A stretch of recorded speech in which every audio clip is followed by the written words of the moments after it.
High বন্ধুরা, high. কি রে বন্ধু, তুই সিভিল ড্রেসে কেন আজকে তো আমার জন্মদিন তাই। আরে বাহ, তোর চশমাটা তো খুব সুন্দর হয়েছে। এই আমার চশমায় হাত দিবি না, তোর যোগ্যতা নেই এর একটা চশমা কেনার। কাল আমারও জন্মদিন, দেখিস আমি নতুন জামা পরে আসবো। আচ্ছা দেখা যাবে কি পরে আসিস তুই। ভাইয়া ভাইয়া, কালকে যেভাবেই হোক আমার নতুন জামা লাগবে। বোন, তুই তো জানিস মা বাবা মারা যাওয়ার পর আমার কাছে ঠিকঠাক স্কুলের বেতন দেওয়ার টাকাই থাকে না, তো আমি তোর জন্য এই নতুন জামা কিভাবে কিনবো। আমি কিছু জানি না, আমার কালকে নতুন জামা লাগবেই।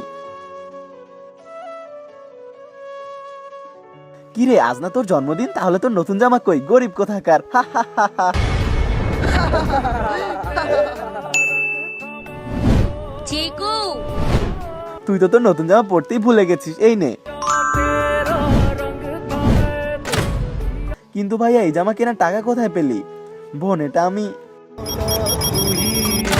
এইভাবে কেউ কি জুতো পালিশ করে? ভুল হয়ে গেছে স্যার, আমি ভালো করে দিচ্ছি।